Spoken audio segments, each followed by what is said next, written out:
Today, we're tackling a huge story out of UK politics. Labour's shocking U-turn on a national grooming gangs inquiry.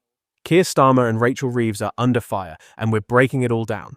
Evidence. But he, the Home Secretary, Safeguarding Minister, were all pretty clear and specific that they did not think such an inquiry was needed. So they must have been wrong, or they have found out something they did not know before. Which is it? Well, Louise Casey, when she started this review for the Prime Minister, said herself that she didn't think there was a need for a national inquiry. She has left no stone unturned in her rapid review, and she has now changed her mind and believes that there should be a national inquiry. And the Prime Minister has got huge respect for Louise Casey, has followed her recommendations, and there will be that national inquiry. But that's going to be published this week, and the Home Secretary will speak to it. So when it's published, will there be some sort of apology to all of those who were criticised by ministers as talking total nonsense, I'm quoting here, and misinformation, and those who were more or less accused of racism for raising this issue?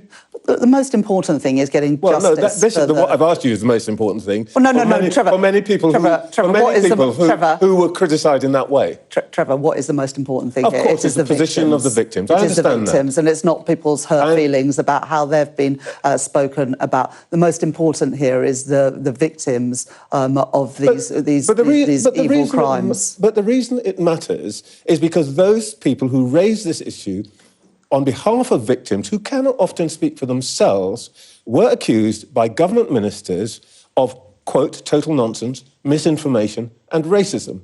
So actually, surely that's important as well.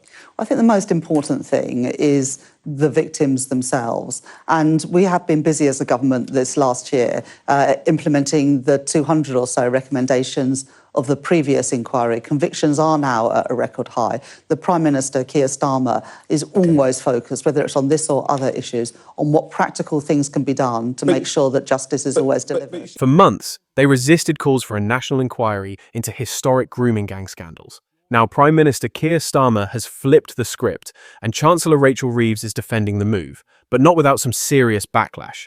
Grooming gang scandals, like those in Rotherham, Rochdale and Telford, exposed horrific cases of child sexual exploitation. Survivors and campaigners have been demanding a full-blown statutory inquiry to get to the bottom of systemic failures. But earlier this year, Starmer shut down those calls, even suggesting critics were pushing a far-right agenda. That didn't go over well. Now, after reading a soon-to-be-published report by Baroness Louise Casey, Starmer's announced a national inquiry. Casey's report apparently calls for a deep dive into data, including the controversial issue of perpetrators' backgrounds.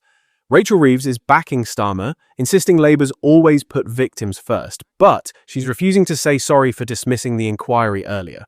Here's where it gets messy. Reeves's comment that people's hurt feelings aren't the priority has sparked outrage. So, what's the bigger picture? Labour's move could be a step toward accountability, but only if the inquiry's transparent and fast. If it feels like a PR stunt, it could hurt them even more, especially with parties like Reform UK circling. For survivors, this is about justice, not political points. What's your take? Is Labour finally doing the right thing, or is this just damage control? Let me know in the comments. That's it for today's video. If you liked this breakdown, hit that like button, subscribe, and turn on notifications for more. Thanks for watching, and I'll catch you in the next one.